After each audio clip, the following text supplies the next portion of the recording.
오늘 주신 하나님 말씀 보겠습니다. 신약성경 요한복음 20장 19절로 22절입니다.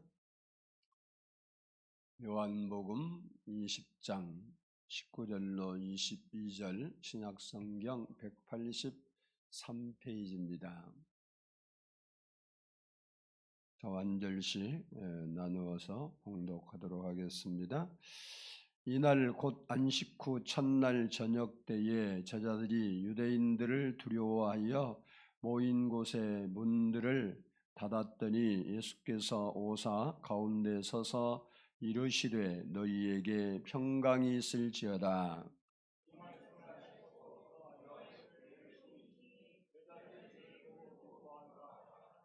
예수께서 또 이르시되 너희에게 평강이 있을지어다.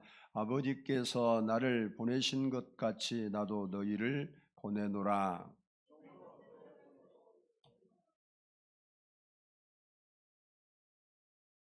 (22절) 읽으셨어요? 어떻게 금방 다시 22절 읽습니다. 시작.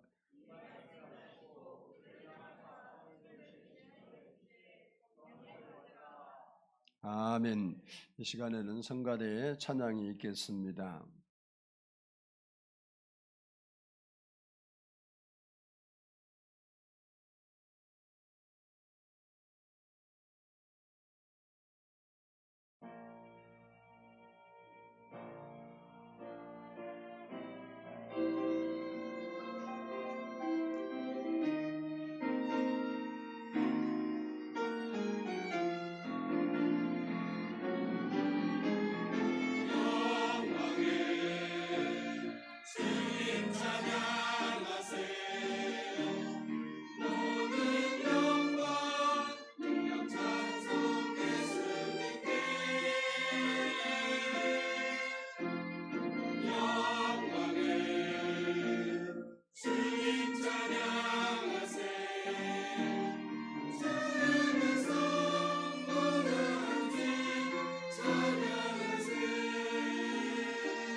기도드립니다. 사랑해 주님 감사합니다.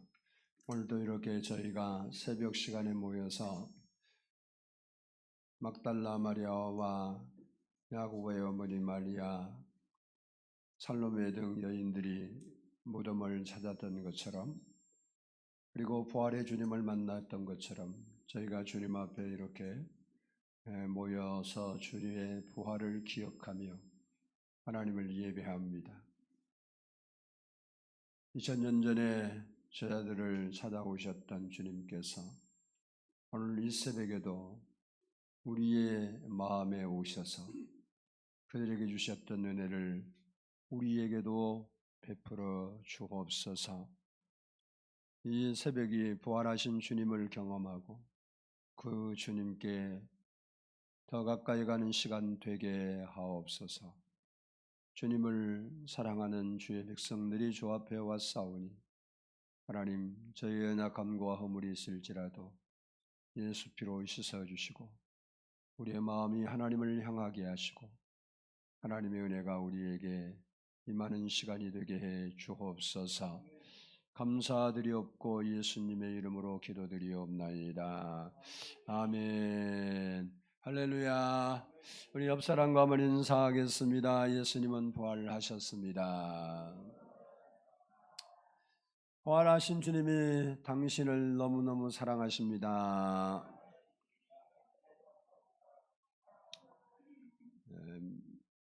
믿습니까? 제 목소리가 이상하네요. Yes. 한번 따라서 하겠습니다. 부활이 주는 선물. 선물은 받은 사람을 기분 좋게 하는 게 선물입니다. 오늘도 이따가 행운권 추첨할지 모르겠습니다만은 행운권을 추첨해서 선물을 줄 때 보면 선물이 비싼 선물이 아니고 몇천 원밖에 되지 않는 작은 선물을 받고도 받는 사람들이 굉장히 기뻐하는 것을 볼 수 있습니다. 이처럼 선물은 아이나 어린이나 할 것 없이 다 좋아한다는 겁니다. 여러분은 살면서 받은 가장 큰 선물이 무엇인지 생각해 보셨습니까?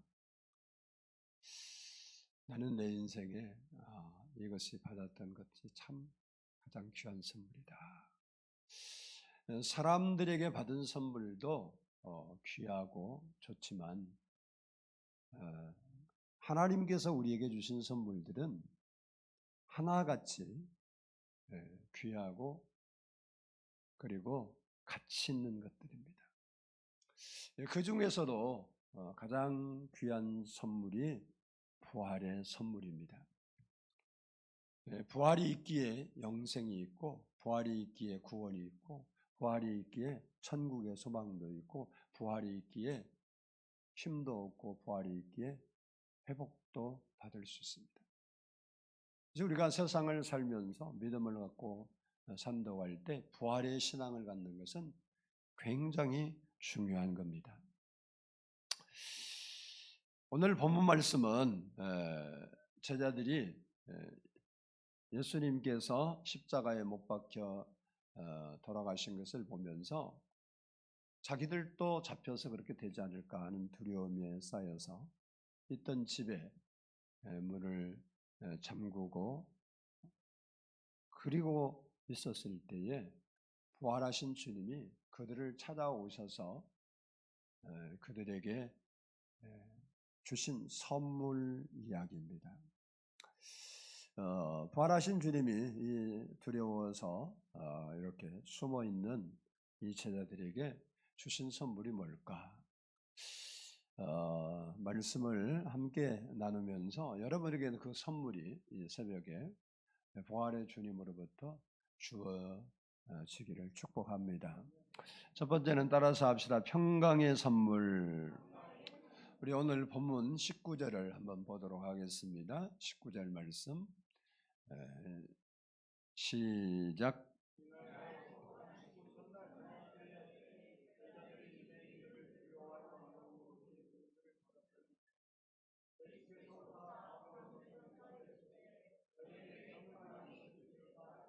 아멘. 제자들은 예수님이 십자가에서 죽으시는 모습을 보면서 자기들도 그렇게 되지 않을까 하는 두려움에 휩싸여 있었습니다. 그리고 자기가 따르는 선생님이 사라져 버리니까 앞으로 어떻게 할지 미래에 대한 두려움으로 가득 차 있었습니다. 그래서 그들이 머물고 있던 그 집의 문을 굳게 잠그고 있었다고 말합니다. 그런데 부활하신 예수님께서 노크도 없이 문도 열지 않고 소리도 없이 호련히 두려워서 떨고 있는 그들 안에 들어오셨습니다. 그리고 부활하신 주님께서 두려워하고 있는 이 제자들에게 첫 번째로 하신 말씀이 너희에게 평강이 있을지어다 라는 말씀입니다. 부활하신 예수님께서 두려워하는 제자들에게 첫 번째로 주신 선물이 평강입니다. 평강. 평강이란 말은 여러분이 잘 아는 대로 평안, 평화, 샬롬이라는 의미입니다. 우리가 부활하신 예수님을 그 예수님이 주신 선물인 평강의 선물을 받아들이면 제자들이 그랬던 것처럼 우리에게도 슬픔이 사라지는 겁니다. 두려움이 사라집니다. 절망이 사라져요. 죽음에서 부활하신 그 주님이 주시는 평강이 우리 마음에 오면 미래에 대한 불확실에 대한 두려움과 걱정도 사라집니다. 대신 평강이 찾아오고 소망이 찾아오고 희망이 찾아오고 기쁨이 찾아옵니다. 베드로는 자기도 예수님처럼 잡혀서 고난받고 죽을 것 같아서 3번이나 저주하면서 예수님을 부인했습니다. 그러나 그가 부활하신 예수님을 만난 후에는 부활하신 예수님을 전하지 말라고 협박하는 산헤드린 공회의 재판관들 앞에서 이렇게 말합니다. 사도행전 4장 19절을 보면 베드로와 요한이 대답하여 이르되 하나님 앞에서 너희 말을 듣는 것이 하나님의 말씀을 듣는 것보다 옳은가 판단하라. 그렇습니다. 부활하신 예수님은 자기를 믿는 자에게 평강을 선물로 주십니다. 그래서 부활하신 예수님이 임하는 곳에는 어디든지 평안이 임하게 되어 있습니다. 평강이 임하게 되어 있습니다. 내 마음에 부활하신 예수님을 모셔드리면 파도치던 그런 내 마음의 잔잔함과 평안이 밀려오게 됐습니다. 가정에 부활하신 예수님이 임하시면 가정이 평안하게 되고 교회에 부활하신 예수님이 임하시면 교회가 평안하고 삶의 터전에 예수님이 임하시면 삶의 현장이 평안을 얻게 되는 것입니다. 세상에는 근심과 걱정과 슬픔과 탄식과 절망과 고통과 불안과 두려움이 날이 갈수록 증가하고 있습니다. 그러나 예수님이 내 마음에 오시면 세상에 이해할 수 없는 평강으로 우리 마음을 채워 주시는 것입니다. 요한복음 14장 27절에서 말씀하십니다.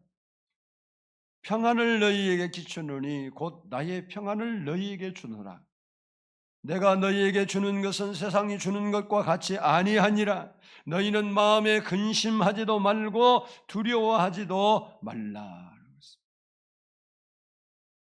그뿐만 아니라 우리가 두려움과 근심이 있어서 주님께 기도하면 하나님의 지각에 뛰어난 그 평강이 우리 마음과 생각을 지키신다고 약속하셨습니다.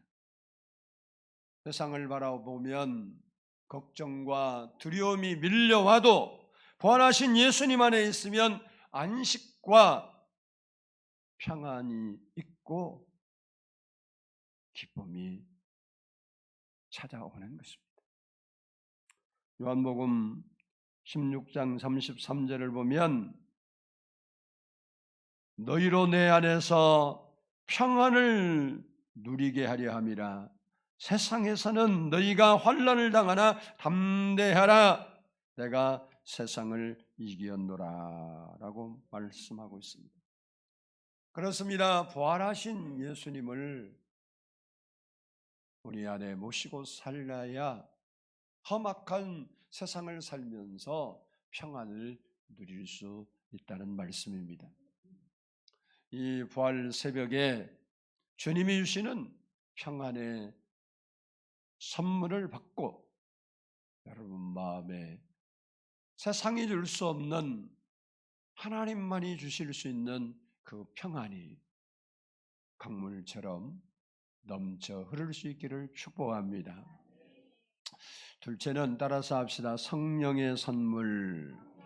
우리 22절 한번 보도록 하겠습니다. 22절.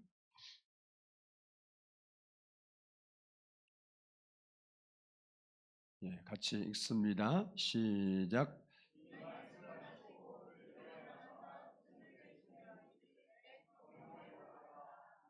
아멘.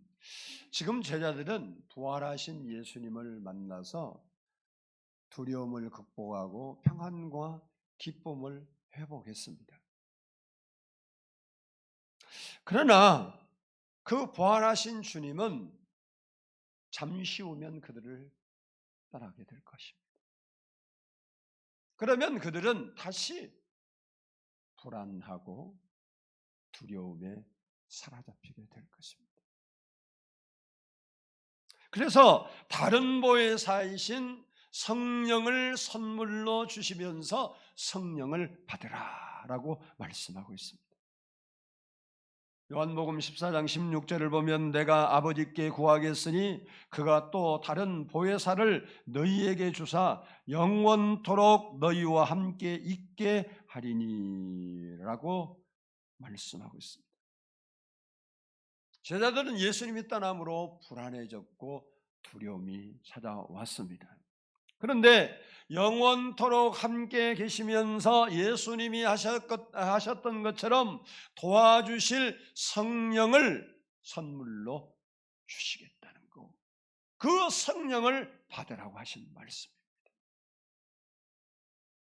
이렇게 성령을 받으라고 하신 이유는 성령을 받아야 하나님의 능력을 힘입어 평안을 누릴 수 있게 되고 더 나아가서 주신 사명을 감당할 수 있기 때문에 그렇습니다. 사도행전 1장 8절을 보면 오직 성령이 너희에게 임하시면 너희가 권능을 받고 예루살렘과 온 유대와 사마리아와 땅끝까지 이르러 내 증인이 되리라 하시니라고 말씀하고 있습니다. 예수님을 믿는다는 것과 성령을 받는다는 것은 다른 것입니다. 예수를 믿는 사람이라면 예수를 믿었던 제자들이 오순절 마가 다락방에서 강림하시는 성령을 받았던 것처럼 반드시 강림하신 성령님을 받아야 됩니다. 예수 믿는 것이 곧 성령 받은 것이다, 이렇게 말할 수 있습니다. 그러나 우리에게 구원을 이루시는 성령, 그리고 우리에게 사역을 하게 하실 그 성령, 강림하시는 성령을 받아야 됩니다. 예수 믿는 것이 성령 받은 것으로 끝난 것이라 그러면 제자들이 3년 동안 예수 믿었고 그가 신앙 고백 제대로 했습니다. 주는 그리스도시요 살아계신 하나님의 아들입니다.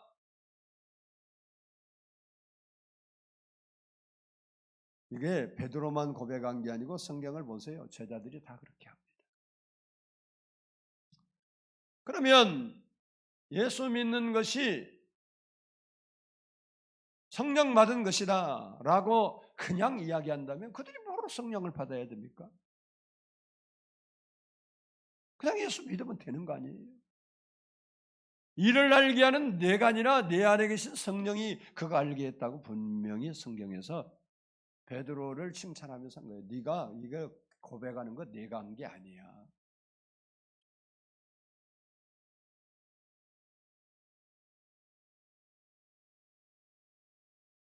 그래서 우리가 기억해야 할 것은 예수 믿으면 성령 받았다. 그리고 천국을 보장받아 틀린 얘기 절대 아닙니다.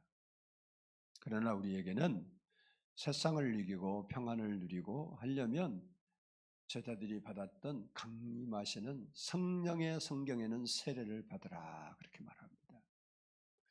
요한이 말합니다. 나는 너희에게 물로 세례를 주거나 내 뒤에 오시는 이는 성령과 불로 세례를 준다 그렇게 말씀하고 있습니다.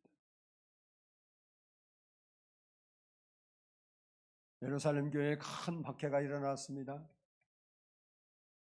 사도들은 그래도 목숨 걸고 지키고 있지만 일반 성도들은 견딜 수가 없어서 사방으로 흩어졌습니다. 그때 빌립 집사님이 사마리아로 갔습니다. 거기 가서 복음을 전하면서 귀신도 쫓아내고 병도 고쳐주고 하니까 마술하는 사람을 비롯해서 많은 사람들이 야, 예수님이 진짜 우리의 구주 그리스도이시고 그분이 하나님의 아들이시구나. 그리고 그 말씀을 보면 그들이 그 예수님을 마음에 받아들이고 그 증거로 세례를 받았습니다. 물 세례를 받은 거예요. 그리고 그들이 예수를 믿었습니다. 그러나 그 중에 성령을 받은 사람들은 한 명도 없었습니다. 이 소식을 들은 예루살렘에 있던 사도들이 베드로와 요한을 그곳에 보내서 그들에게 성령 받기를 위하여 안수했을 때 그들에게 드디어 성령이 임했었던 겁니다. 사도행전 8장 14절로 17절을 보면 예루살렘에 있는 사도들이 사마리아에도 하나님의 말씀을 받았다 함을 듣고 베드로와 요한을 보내미 그들이 내려가서 두 사도가 그들에게 안수함에 성령을 받은지다 라고 말씀하고 있습니다. 그들이 오늘날 말하면 교회 나와서 예수 믿어야 천국 가는구나, 예수 믿어야 구원받는구나, 예수 믿어야 하나님이 도와주시는구나, 내가 옛사람을 버리고 이제 새사람이 되어서 예수를 믿어야지. 그리고 그들이 예수를 믿었다는 거예요. 근데 그들에게 말하기를 성령을 받으라고 하는 겁니다. 지금 부활하신 주님을 만난 제자들이 예수님을 안 만났으면, 예수님을 안 믿었으면 거기 예루살렘에 계속 머무르 있을 이유도 없고, 예수님을 안 믿었으면 부활하신 예수님을 보고 기뻐할 것도 없어요. 그리고 부활하신 예수님을 본 것으로 만족한다고 하면 우리는 보지도 않고 믿지만 그들은 두 눈으로 똑바로 봤습니다. 예수님이 손도 내밀어 보였습니다. 못자국이 있는 것을 보여주신 겁니다. 그들에게 예수님이 부활하신 예수님이 성령을 선물로 주실 이유가 하나도 없어요. 하나도. 근데 그게 필요하니까 주신 겁니다. 사도행전 19장에 보면 바울 사도가 예배소 지방에 갔을 때 거기에 교인들이 한 12명쯤 모여 있었어요. 그래서 바울이 그들에게 묻습니다. 너희가 믿을 때 성령을 받았느냐? 아마 바울이 볼 때 그들이 성령 받았다고 생각할 만큼 그들의 신앙이 되었으면 절대 묻지 않았을 거예요. 바울이 그걸 모를 리가 없어요. 성령을 받았나 안 받았나 모른다. 아니요, 알아요. 그 사람 안에 예수님이 계신지 아닌지 바울 사도의 신앙이면 그냥 알아요. 몇 때로 바울이 하는 거 보면 병자를 고칠 때도 그냥 뭐 내가 능력 있으니까 병 고쳐주고 그렇게 고치지 않아요. 앉아서 예배드리는데 그에게 병을 고칠 만한 믿음이 있는 줄을 알고 그에게 명령합니다. 네 발로 앉은 병이었는데 일어서라. 그냥 꼴딱 일어서요. 그러니까 그거는 벌써 그에게 그럴 역사가 있는 것을 알고 있었던 겁니다.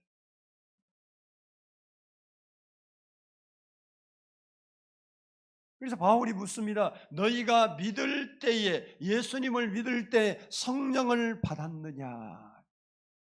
그랬더니 이 사람들이 그럽니다. 우리는 성령이 있음도 듣지를 못했습니다. 그때 바울 사도가 왜 예수 믿는 사람이 부활하신 주님이 선물로 주신 성령을 받아야 하는지를 가르쳐 주었습니다. 그리고 그들이 사모하는 마음을 가졌을 때 그들에게 안수했더니 그들이 성령을 받고 방언도 하고 예언도 했다고 성경은 말하고 있습니다. 이런 말씀들은 예수 믿는 우리에게 성령을 받는 것이, 성령 세례를 받는 것이, 불같은 성령을 받는 것이, 성령 세례를 받는 것이 얼마나 중요한가를 우리에게 보여주는 것입니다. 그래서 에베소서 5장 18절을 보면 술 취하지 말라, 이는 방탕한 것이니 오직 성령으로 충만함을 받으라 라고 말씀하고 있습니다. 예수를 믿어도 강림하시는 성령을 받지 못하면 그냥 사는 내내 신앙이 흔들립니다.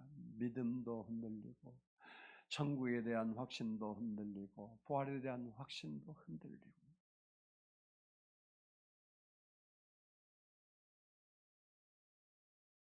신앙에 대한 것이 어느 때는 그럴 것 같은 생각이 막 하다가 어느 때는 또 이건 아닌 것 같다는 생각이 들고 구원 받았습니까? 말씀 듣고 할 때는 아멘 오늘 죽어도 천국 갑니다. 근데 혼자 어느 날 가만히 생각 진짜 천국이 있을까? 제가 다 경험한 거예요. 저도 모태신앙이라 그랬잖아요. 진짜 하나님 믿는 거 맞아?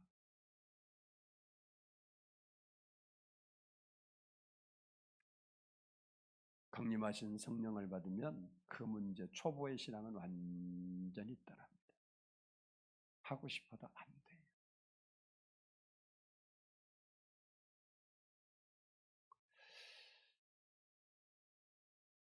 부활하신 예수님 만난 제자들도 보면요, 그 예수님이 계실 때 행복하고 좋고 기쁘고 야 뭐가 된 것 같다 이런 생각을 했지만 예수님이 부활하신 예수님이 호련히 왔다 호련히 사라져 버렸어요. 그러니까 어떻냐? 어떤 제자들은 야 이거 뭘 해야 할지 모르겠다. 나 고기 잡으러 갈래. 그리고 고기 잡으러 가는 거예요. 나머지는 흩어져 버립니다.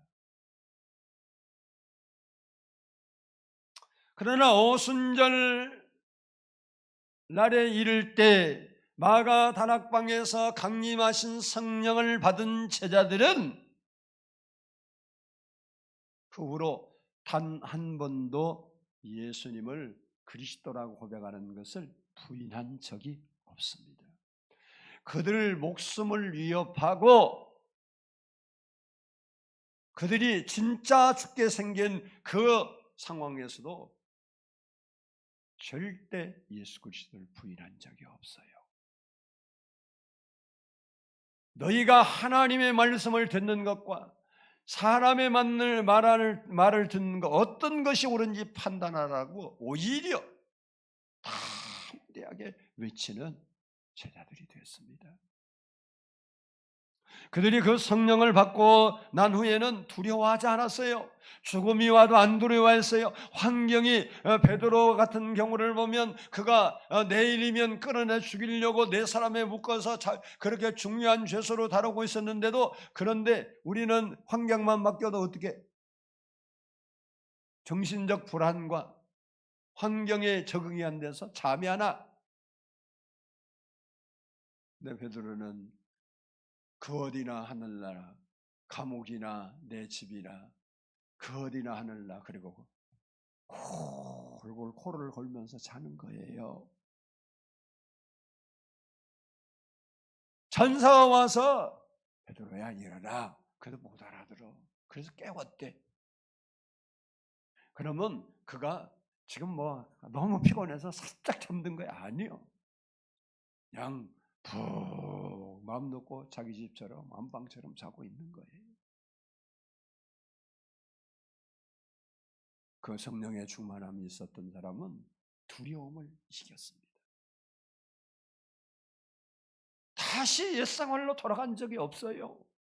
베드로가 성령을 받고 나서 부활하신 주님을 만나고도 고기 잡으러 갔지만 그 후에 내가 고기를 잡으러 가겠다 옛 생각이 나 그러고 돌아간 적이 없어요. 평생을 예수는 그리스도다, 그분을 믿어야 구원을 받고 그분을 믿어야 하나님 나라 간다. 부활의 예수님을 목숨을 걸고 전했던 것입니다. 중요한 것은 강림하신 성령을 받았다 할지라도 환경적인 요인으로 인해서 성령의 충만함이 사라질 수 있다는 것이 우리에게 문제로 남아 있습니다. 우리가 그 강림하신 성령을 받고 기뻐하고 즐거워하고 그 성령을 여러분 받았을 때를 기억을 되살리면 만물이 새로워요. 나무도 찬양하는 것 같고 돌멩이도 찬양하는 것 같고 모든 사람이 하나님을 찬양하는 것 같고 말씀만 들으면 눈물이 나고 찬송 부르도 기쁨과 눈물이 나고 주체할 수 없었던 것이 있었던 여러분 아닙니까? 그런데 환경적 요인으로 어느부터 그 성령 충만이 사라져버린 거예요. 우리는 기억해야 합니다. 그러면 다시 기도해서 성령의 충만함을 받아야 돼요. 나도 그거 받은 적 있었는데 그거 아무것도 아니에요. 지금 내가 성령 충만하지 않으면 아는 거예요. 내게 기쁨이 없으면 없는 거예요. 나도 한때는 두려운 게 없었는데 그거 소용없는 얘기예요.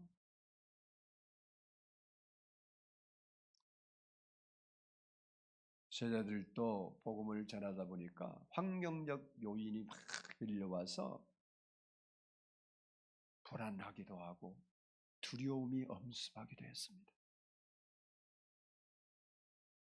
그때 그들이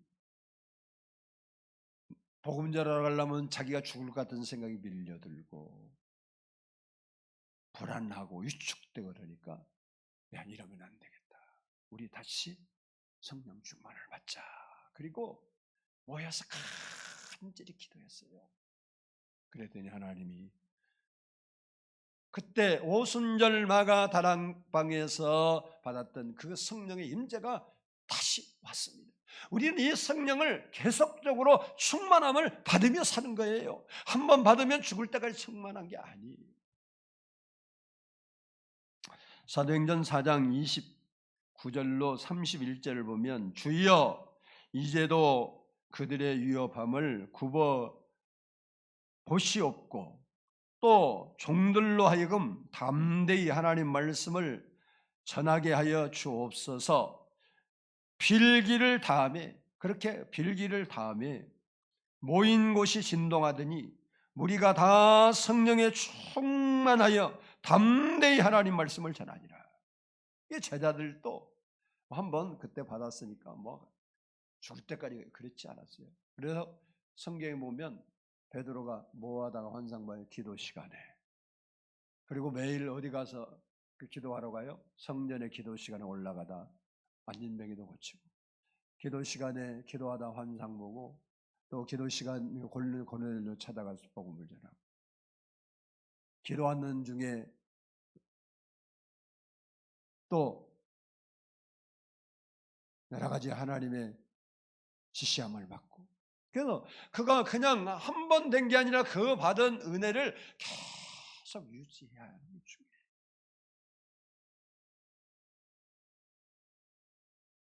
바라기는 이 새벽에 주님이 주시는 성령의 선물을 받고 다시 한번 성령으로 충만한 성도들이 되기를 축복합니다. 마지막으로 따라서 합시다. 사명의 선물. 우리 21절을 보겠습니다. 21절 시작.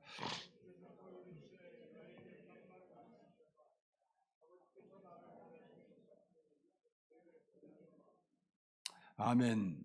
사명이 왜 선물일까? 사명은 일인데 우리 생각하기 쉬운 얘기인데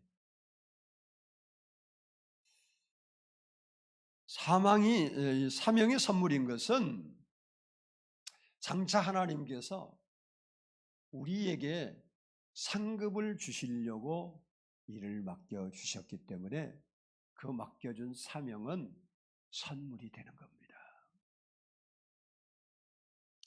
고린도전서 15장 58절을 보면 그러므로 내 사랑하는 형제들아 견실하며 흔들리지 말고 항상 주의 일에 더욱 힘쓰는 자들이 되라. 이는 너희 수고가 주 안에서 헛되지 않는 줄 알미라 라고 했습니다. 이 말씀을 보면 우리가 세상을 사는 동안 주를 위해 사는 수고가 절대로 헛되게 되지 않게 하신다는 겁니다. 이 말은 반드시 하나님이 거기에 대한 보상, 상급을 주시겠다라는 것입니다. 성경을 보면 아주 적게 아무것도 아닌 것처럼 여기는 냉수 한 그릇을 주님 때문에 대접하면 그 상도 결코 잊지 않을 거라고 말하고 있습니다. 마태복음 10장 42절을 보면 또 누구든지 제자의 이름으로 이 작은 자 하나에게 냉수 한 그릇이라도 주는 자는 내가 진실로 너희에게 이르노니 그 사람이 결단코 상을 잃지 아니하리라 라고 했습니다. 본문에서 부활하신 주님이 그렇게 말합니다. 따라서 합니다. 너희를 보내노라. 성령을 받은 그들에게 성령을 받으라 말씀하시고 내가 너희를 보내노라 라고 말하고 있습니다.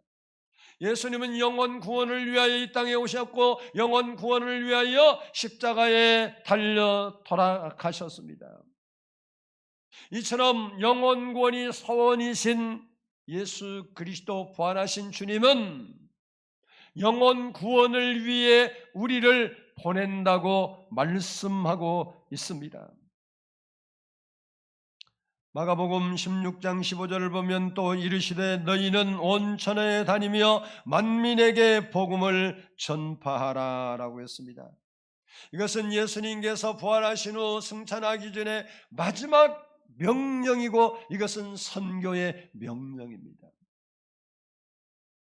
그러므로 우리는 예수님의 마지막 명령이 우리의 최고의 관심사가 돼야 된다는 거예요.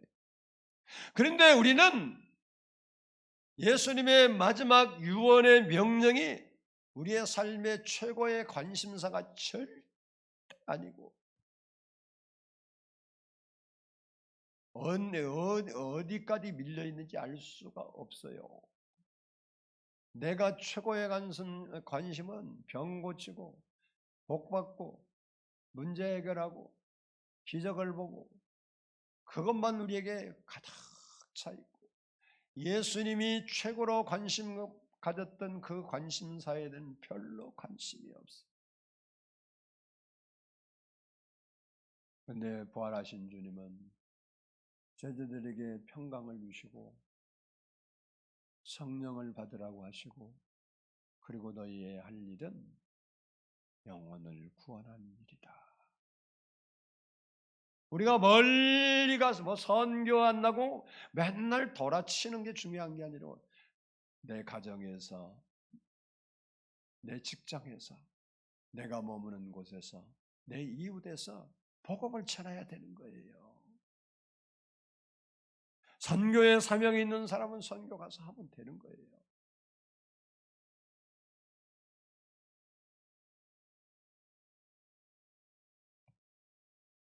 그냥 뭐 꿈만 크게 풀 게 아니라 내 주위에 나와 만나는 아직 예수 믿지 않는 사람들의 영혼을 생각해야 해요.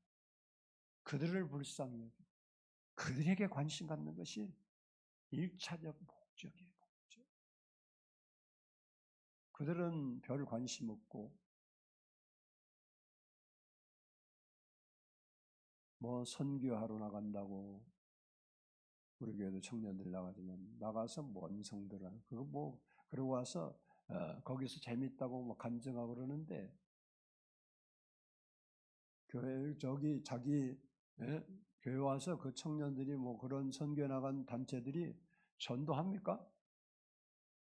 뭔 영혼을 사랑하는 겁니까?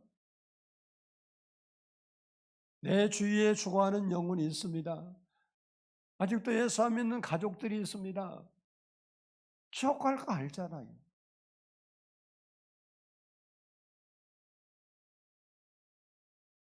우리는 주님의 관심사에 관심을 갖고 살아야 되는 것입니다.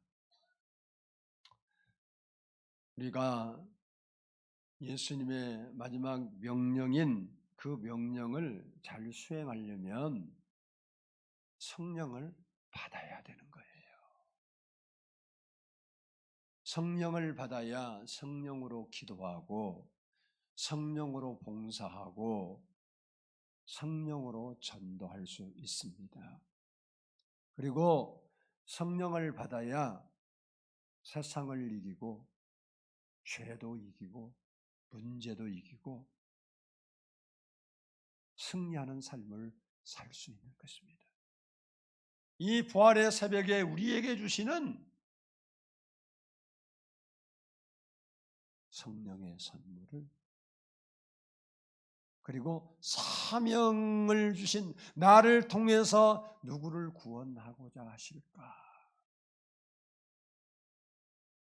주님이 지금 내가 구원해야 관심을 갖고 기도하고 힘쓰고 희생해서 구원시켜야 할 영혼이 내 주변에 누구일까 한번 생각해 보세요.